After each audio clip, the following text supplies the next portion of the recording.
La preparación para esa entrada gloriosa de Jesús. Claro, lo celebramos anualmente,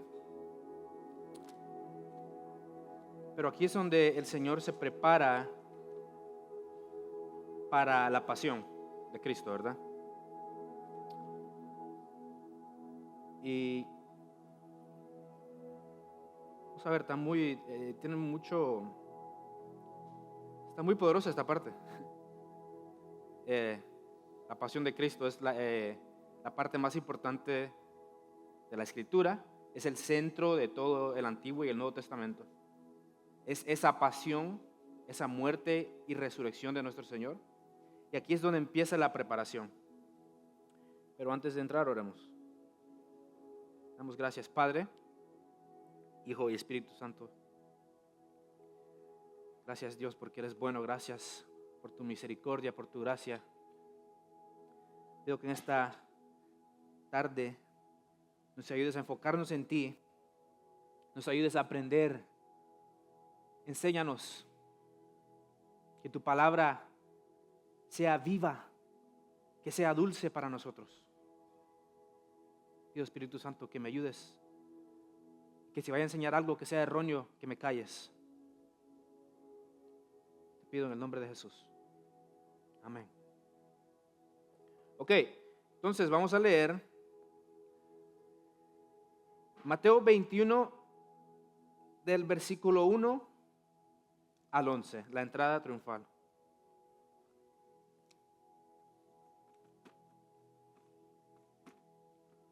Del 1 al 11.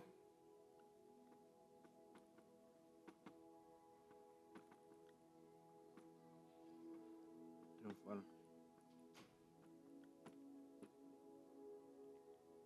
Ok, leemos en el nombre del Padre, Hijo y su Santo Espíritu.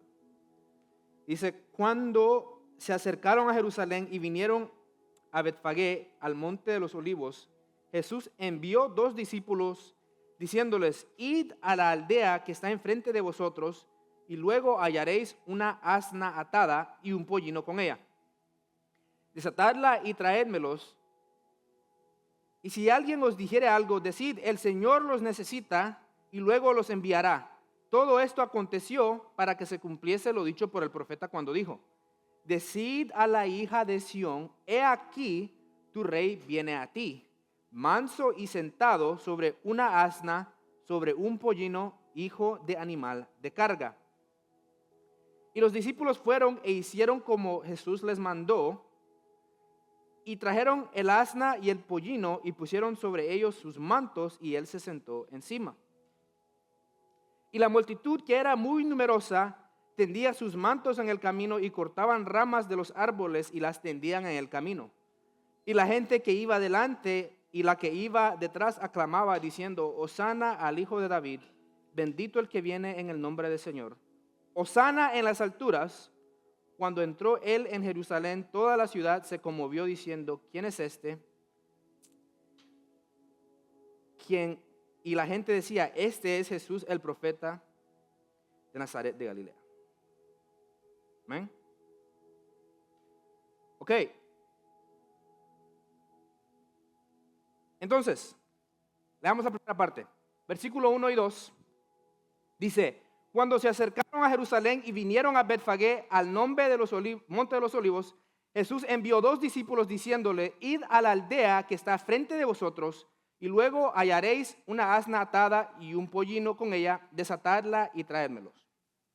Ok, entonces aquí vemos esa preparación para aquella escena gloriosa. Ok, de la cual sabemos que predicamos anualmente durante nuestra celebración. Recordamos aquí el principio de lo que va a ser la pasión de Cristo. Esta es la preparación, el asno que se va a traer y el pollino. Pero aquí vemos que antes de entrar a la capital, el rey, que es Cristo, pide algo. Antes de entrar a su capital, que es Jerusalén, aquella ciudad que lo ha rechazado constantemente, aquella ciudad llena de fariseos, de saduceos, de escribas que a cada rato atacan al Señor. Ahora él entra a Jerusalén, o va a entrar a Jerusalén, ya declarando algo muy poderoso. Aquí entra a Jerusalén como aquel rey que viene, pero no un rey que viene a empezar una batalla. ¿Ok? ¿Por qué? Nos acordamos que en aquellos tiempos los reyes, cuando venían con mentalidad militar, cabalgaban en sus caballos, ¿verdad? Eso era una señal de autoridad, de guerra, de potestad. Pero en este entonces el rey entra sobre un asno. En aquellos tiempos los reyes pedían que se les trajeran caballos de los lugares más finos, telas de los lugares más finos. Por ejemplo, Salomón pedía que le trajeran caballos de Egipto, que le trajeran telas de Egipto, porque él quería montarse sobre lo más fino. Porque él era un rey poderoso que conquistaba. Primera de Reyes 10, 28, 29 nos cuenta eso acerca de Salomón.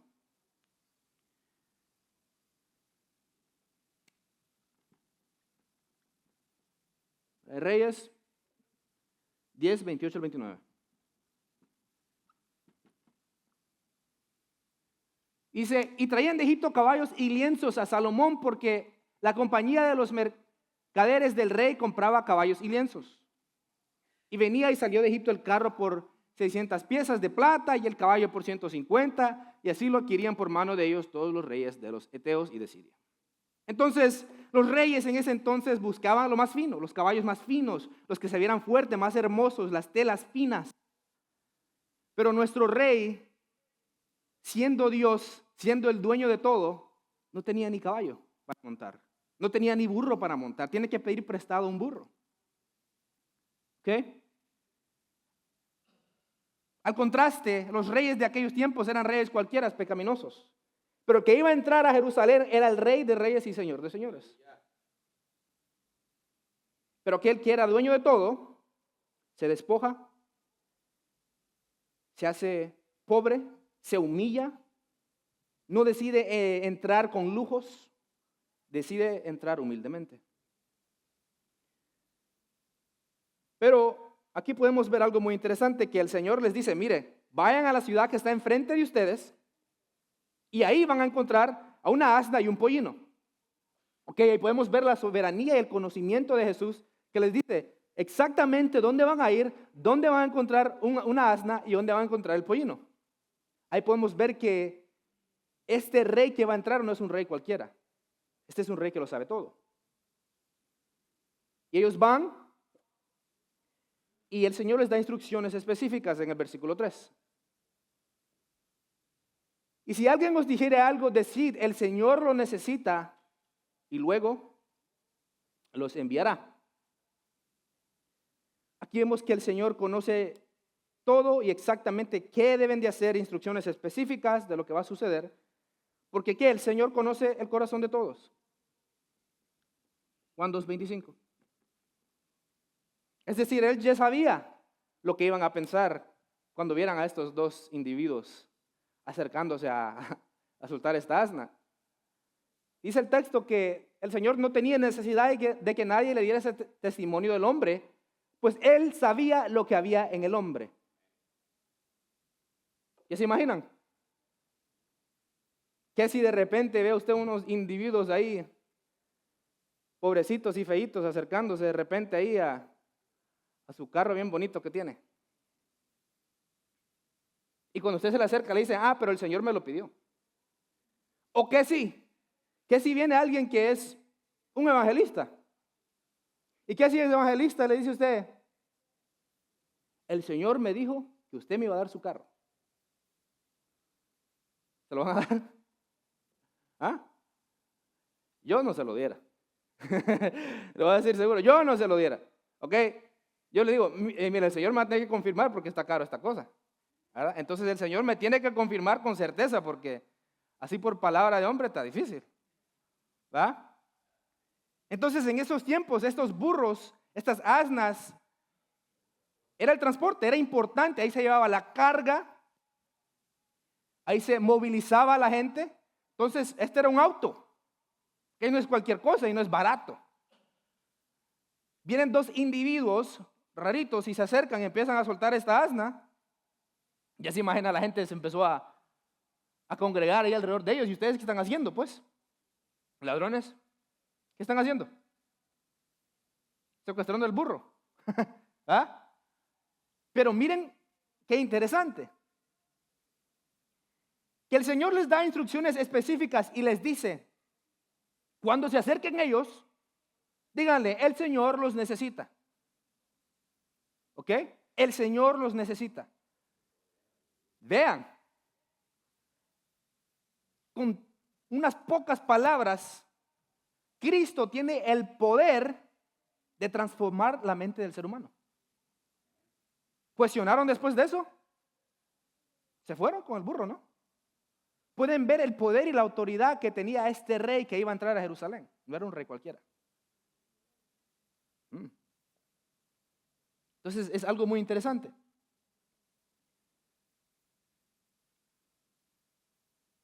Leamos versículo 4 y 5.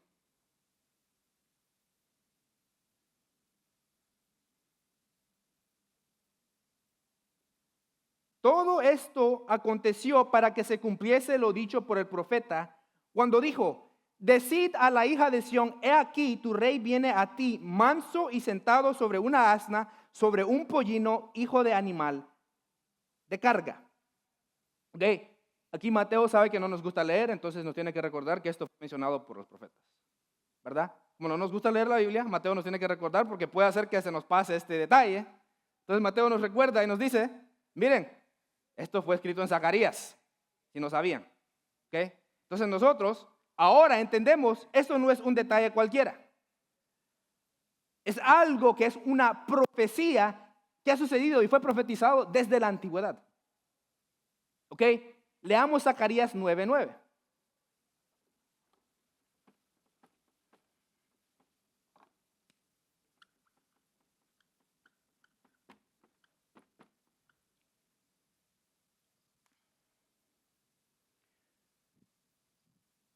Y dice, alégrate mucho, hija de Sión, da voces de júbilo, hija de Jerusalén, he aquí tu rey vendrá a ti, justo y salvador, humilde y cabalgando sobre un asno, sobre un pollino, hijo de asno. Esta es una profecía antigua. Esto es algo que los judíos esperaban, ya llevaban cientos de años esperando. Más de 700 años esperando. Para ellos, esto era problemático. ¿Por qué? ¿Cómo me estás diciendo que el hijo de David, no David conquistaba?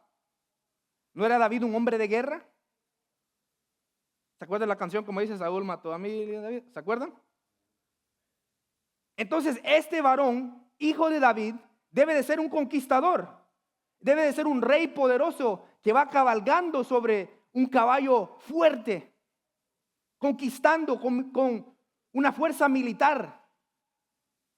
¿Cómo me estás diciendo que va a entrar en un burro? ¿Ok? ¿Cómo me estás diciendo si es el rey? Pero esto los judíos lo entendían porque el texto es demasiado claro. Este hombre va a ser un hombre manso y humilde.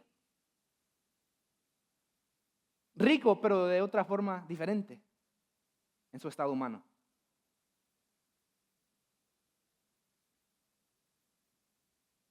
¿Se imaginan ustedes si hubiera entrado Jesús, aquel que ya andaba el rumor en toda Jerusalén, que era el rey de los judíos? ¿Se acuerdan, Herodes, cómo se alteró cuando iban a nacer Jesús? Ahora, ¿se imaginan si Jesús, aquel que ya le llamaban el rey de los judíos, hubiera entrado a Jerusalén cabalgando? ¿No fuera eso una declaración de guerra? Lo hubieran arrestado inmediatamente. Imagínense si la gente lo hubiera recibido diciendo Hosana con palmas y ropas y él cabalgando sobre un caballo majestuoso. Eso es indicación de guerra. Vengo a conquistar.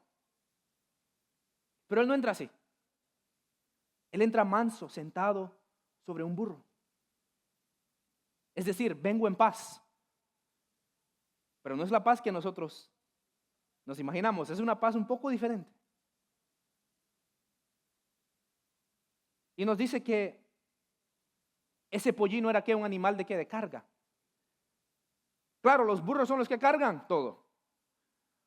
Los burros sufren, llevan cargas pesadas.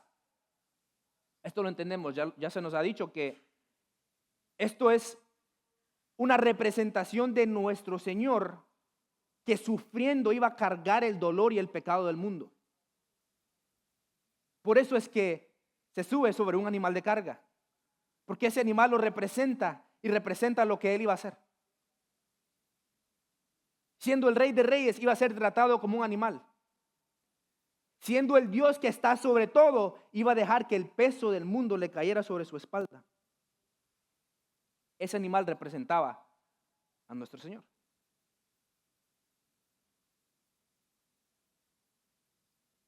Pero gracias a Dios que ahí viene esa paz. Por medio del sufrimiento de nuestro Señor y la resurrección de nuestro Señor, viene esa paz que Él viene indicando cuando Él entra a Jerusalén por medio de ese asno. Leamos 6, 7 y 8.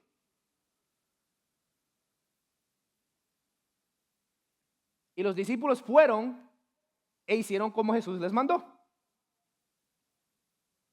Y trajeron el asna y el pollino y pusieron sobre ellos sus mantos y Él se sentó encima. Y la multitud, que era muy numerosa, tendía sus mantos en el camino y otros cortaban ramas de árboles y las tendían en el camino. Aquí está la entrada triunfal. La entrada de aquel rey montado, símbolo de paz. Pero esto es algo un poco diferente, no es una paz así como nosotros nos imaginamos, porque lo vamos a ver poco a poco, que por medio de su misión no había una paz humana. No fue pacífico la crucifixión de Cristo. Y para el cristiano no hay paz de esa paz que se imagina el mundo. Pero el final de su misión había sido profetizado desde el principio en Génesis. Vamos a Génesis 49 del 10 al 11.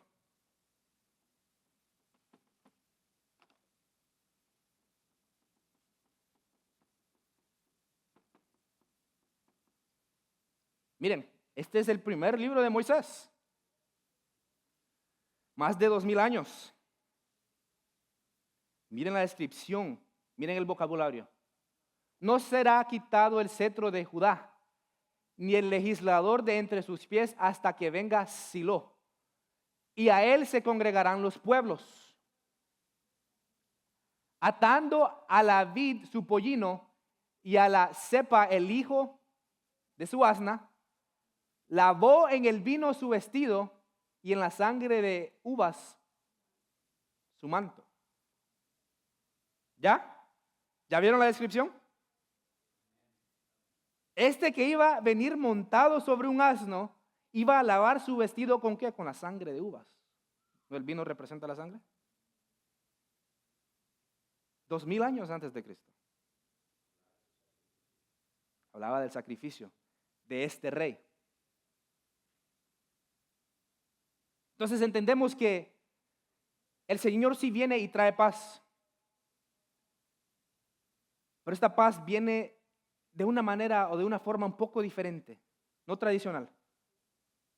El texto también dice que el Señor trae la espada. Entonces, ¿cómo me estás diciendo que trae la paz? Ahí es donde vemos algo interesante, una armonía entre dos conceptos que son totalmente diferentes. Leamos Mateo 10, de 34 a 36.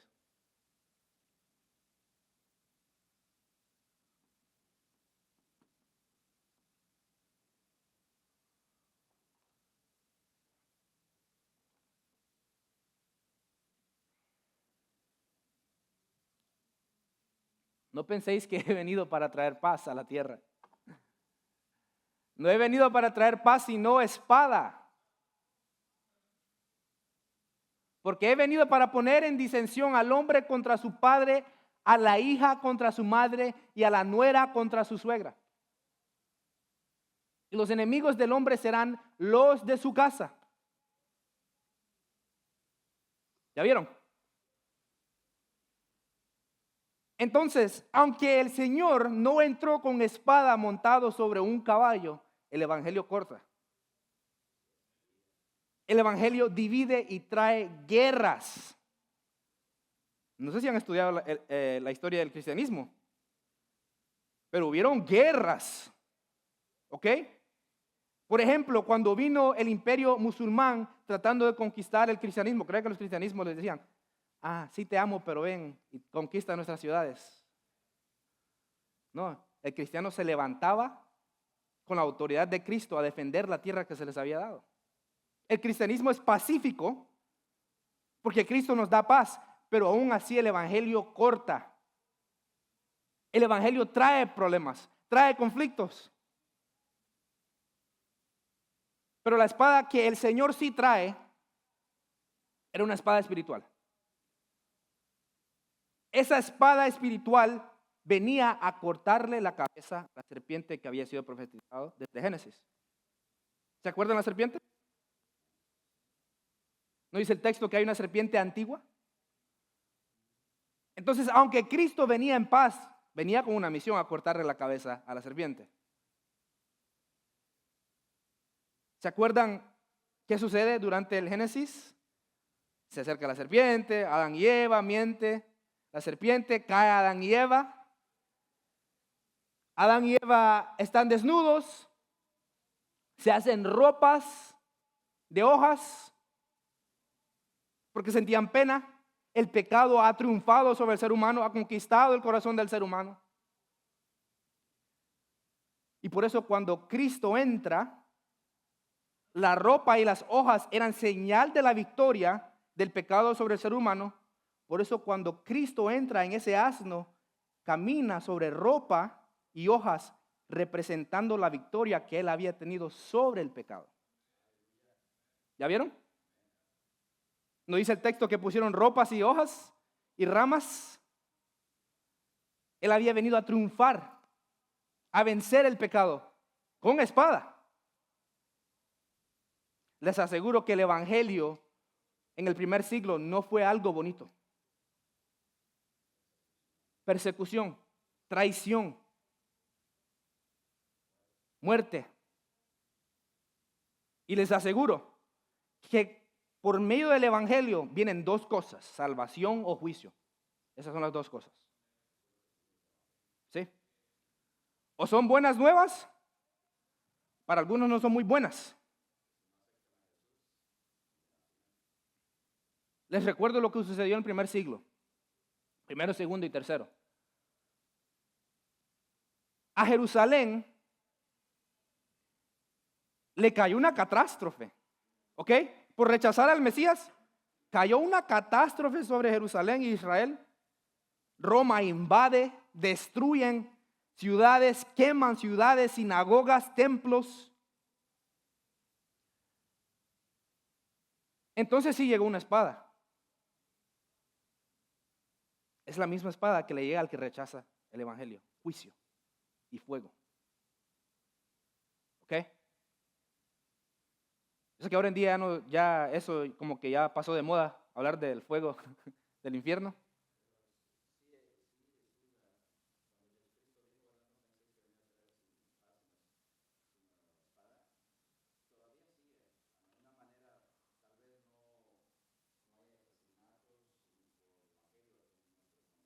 Vea. ¿Sí?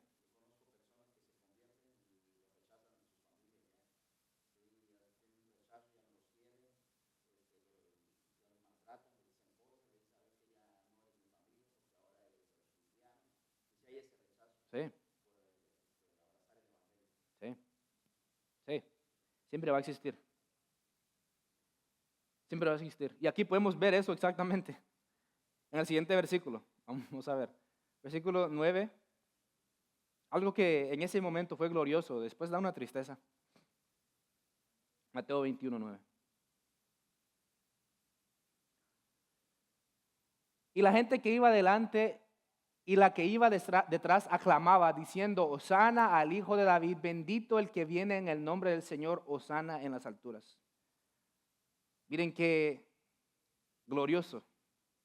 las multitudes que no se podían numerar, esperando a aquel Mesías venidero, aquel que venía a conquistar, declarando Hosana, Hosana en las alturas, bendito el que viene en el nombre del Señor, aquel salmo antiguo. Pero ese mismo pueblo que decía Hosana al Hijo de David, ¿no es verdad que en poco tiempo van a ser los mismos que dicen crucifíquenle? Ya ven el ser humano. Es el mismo pueblo que decide gritar y clamar para que crucifiquen a Jesús. El mismo pueblo que estaba diciendo Hosana. ¿Ya ven que el evangelio trae espada? ¿Ya ven que el evangelio trae división? Eso es lo triste. Y claro, nos dice el texto que eso fue para que el evangelio le llegara a los gentiles. Por eso estamos aquí nosotros. Porque Cristo decidió ser traicionado, ser latigado, para que su sacrificio llegara a nosotros.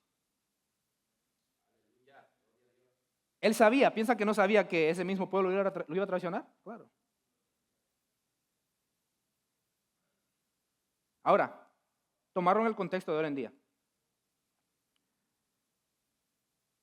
Yo creo que a ellos les tomó más tiempo traicionar a Jesús que a nosotros. Nosotros venimos y alabamos a Dios. Hosana, cantamos. Pero al salir de la iglesia se nos olvida y actuamos de una forma que sin hablar traicionamos. Con nuestras acciones insultamos el nombre de Dios. Aquel que fue crucificado, aquel que murió y pagó por nosotros, día tras día recibe traición. Día tras día. Día tras día lo negamos con nuestras acciones. Día tras día hablamos cosas que no honran a Dios. Pero aquí alabamos. Pero en poco tiempo ya no es Hosana. Empezamos a cometer pecado tras pecado, el mismo pecado por el cual Cristo murió en la cruz. Y aún así Él nos ama. Aún así Él nos cuida. Eso nos debería de traer tristeza. Nos debería llevar a clamar y a pedir por misericordia. Que de verdad entendamos lo que ese hijo de David sufrió, lo que Él vino a hacer, su misericordia, su plan. Que no sea cristianismo un día y ateísmo el siguiente. Que vivamos para Cristo. Hosana en las alturas, eso debe de ser algo de todos los días. Al despertar, al dormir.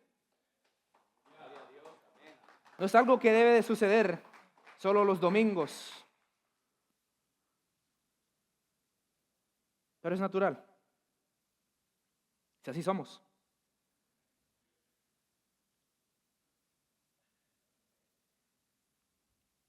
Versículo 10 y 11. Cuando entró él en Jerusalén, toda la ciudad se conmovió, diciendo, ¿quién es este? 11. Y la gente decía, este es Jesús, el profeta de Nazaret de Galilea. Ya conoció todo el pueblo de Jerusalén quién era. Ya no hay excusa. Ya saben los milagros.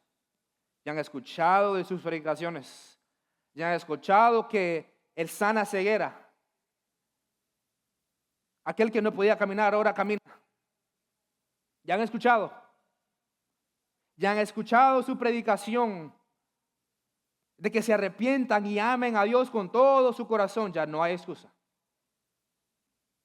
Tanto se han conmovido que están declarando que este es Hosana, el rey, el hijo de David. Tanto se han conmovido. Ya no hay excusa.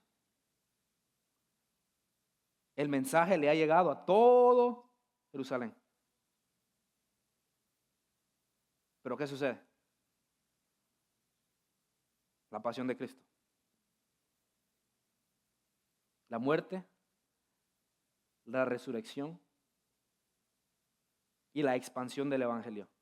Algo que sonaba o parecía ser derrota, inmediatamente vemos que fue un triunfo.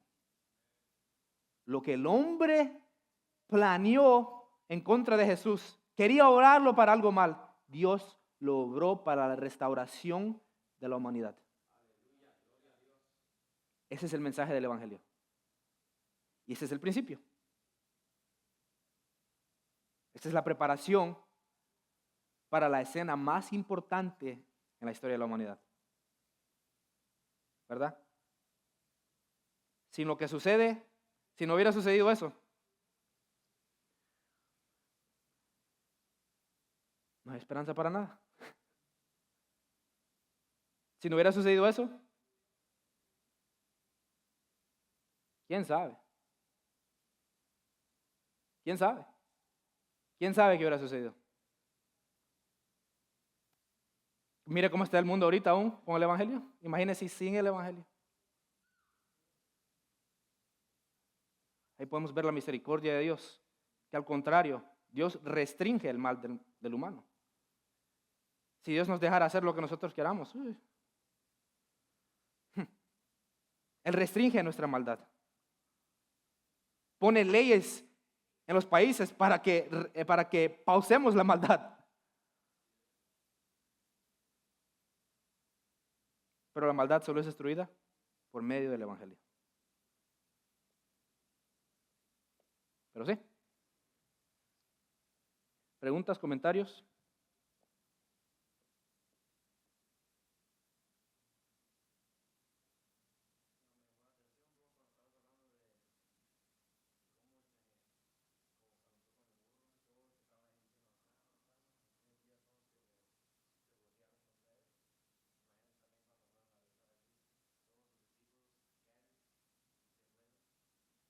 Pedro mismo.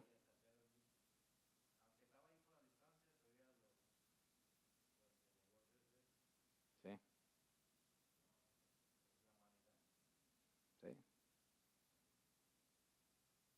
Sí. La historia de Balaam, ¿quién sabe la historia de Balaam con el burro? ¿Se acuerdan de esa historia? ¿Qué le pasó a ese burro?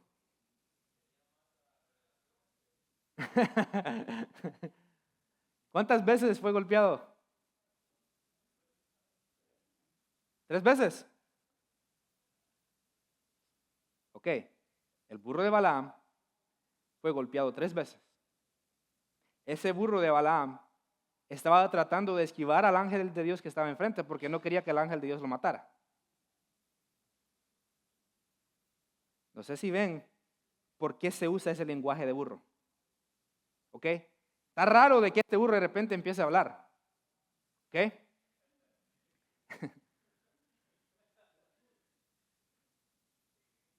Eso se usa ese lenguaje porque exactamente es algo que va conectado con esta historia.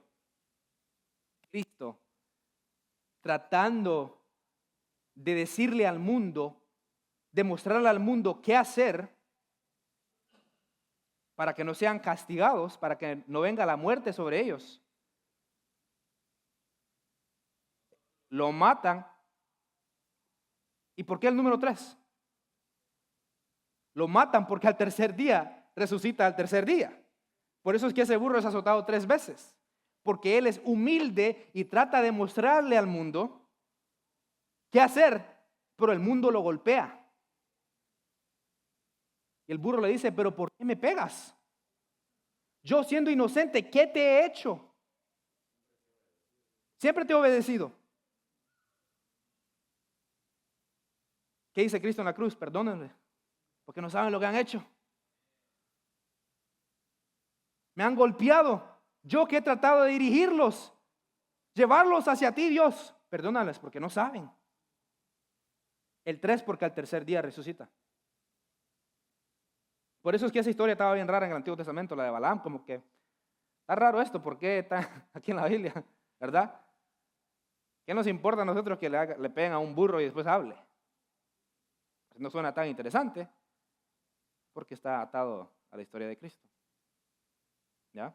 Así podemos ver, hay mucho así tipológico en el Antiguo Testamento. Pero sí. ¿Preguntas?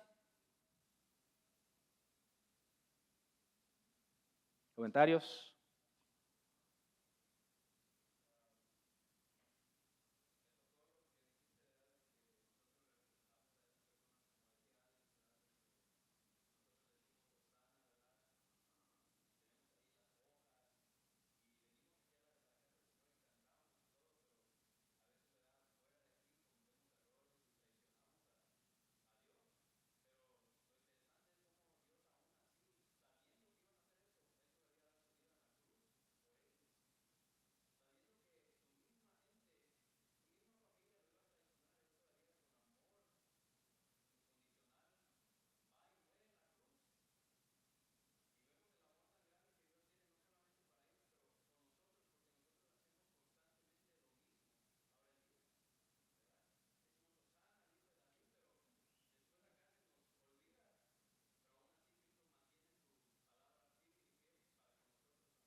Amén.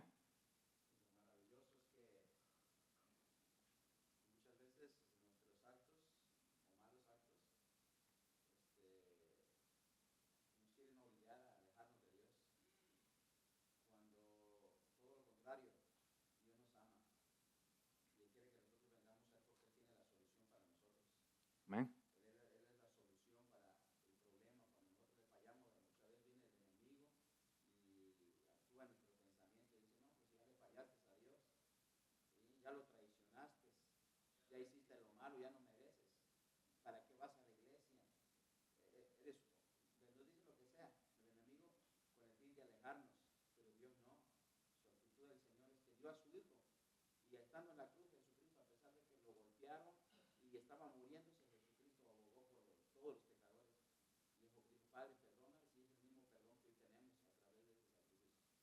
Amén.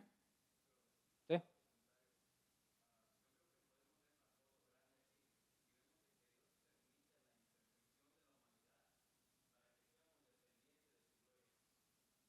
Exacto. Exacto.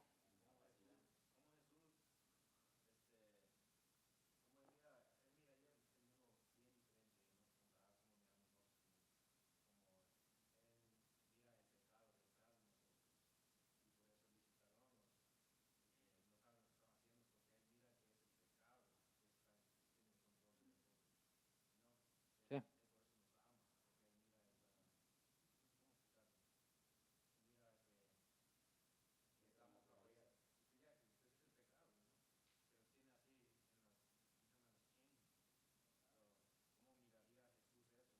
Ya.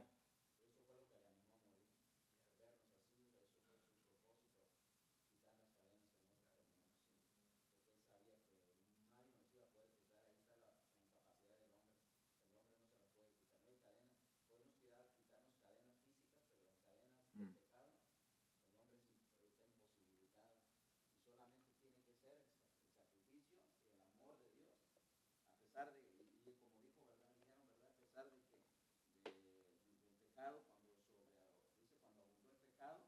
Le abundó la gracia.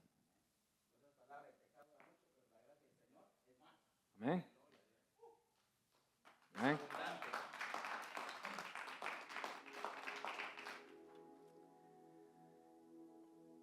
Es interesante que si es verdad, cuando pecamos, sí nos hace sentir mal, nos debería de hacer sentir mal. Mire, si usted peca y peca a gusto, no es cristiano. ¿Ok? Si usted peca y peca a gusto, hay un problema grave. Porque debe de haber, aunque sea un poquito de convicción. Si es verdad que después te sientes basura, está bien. Pero cuando te sientas así, es momento de venir al altar. No es momento de quedarte en la casa porque no quieres venir a la iglesia, porque te sientes que no eres, que eres sucio. Ven para que te limpie el Señor. Eso es lo que un cristiano debe de ser. Caemos, pero sabemos que el Señor nos levanta siempre. Pero nos deleitamos. Amén. Amén.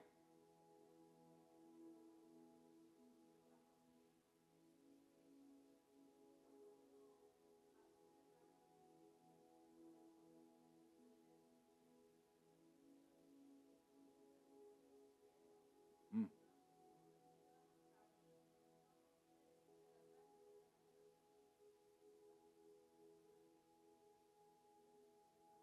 Sí.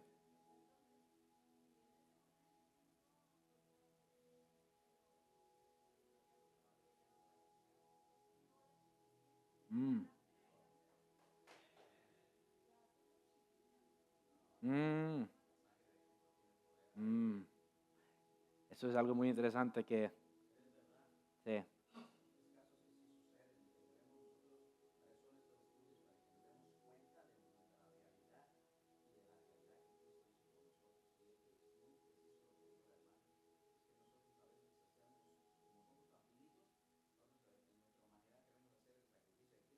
Mm.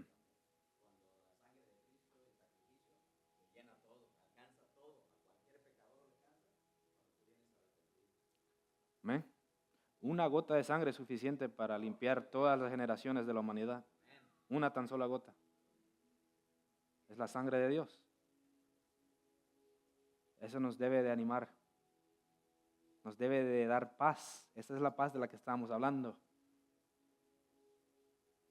Debemos de tener confianza en que tenemos un Padre que sí nos cuida, que sí nos ama. Y exactamente, si te sientes redargüido, si te sientes mal, esa es gracia de parte de Dios. Esa es gracia que te está llamando a que vengas y te arrodilles. Estamos en un problema serio. Sí. Sí.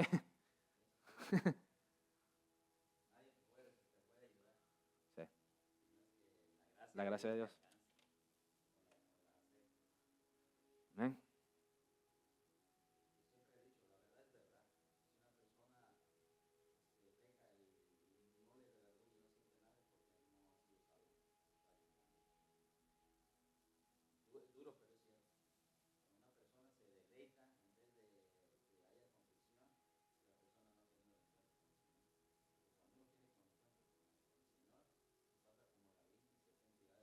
Mm.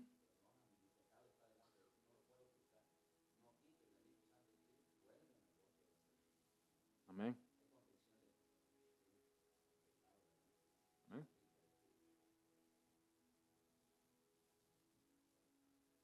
¿Sí? ¿Más comentarios? Oramos.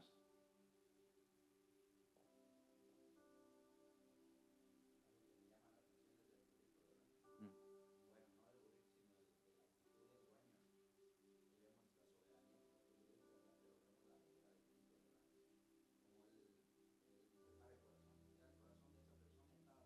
Sí.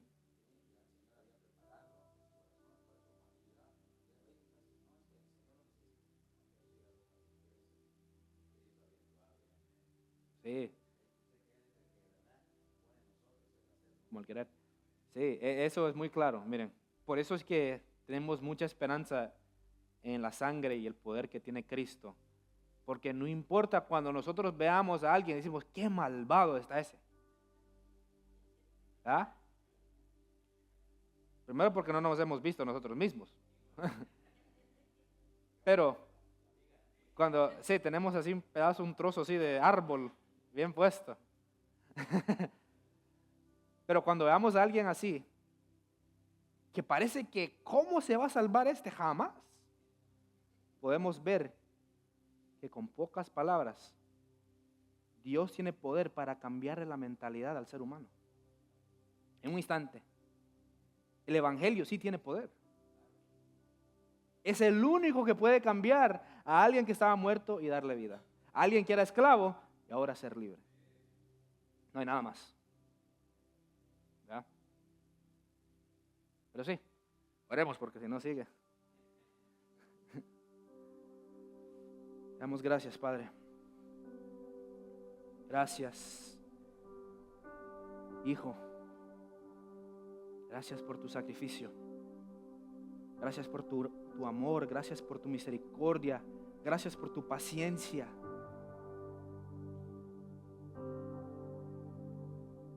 Gracias por todo lo que haces por nosotros, día tras día. Espíritu, gracias por redarguir, cuidarnos, transformar. Eres un Dios tan bueno. Eres un Dios tan amoroso que vistes a un pecador y lo hiciste tu Hijo. Y ahora derramas amor y gracia sobre gracia.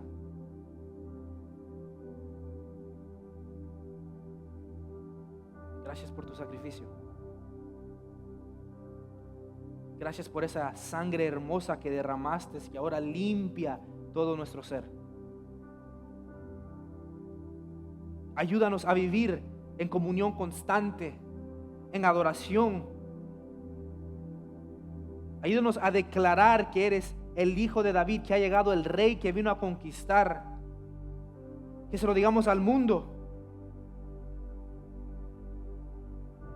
Que nuestra alabanza sea de voz y de acción. Que seamos un sacrificio vivo hacia ti. Gracias, Señor, por todo lo que tú eres. Te pido que nos cuides. Te pido que nos bendigas. En el nombre de Jesús. Amén.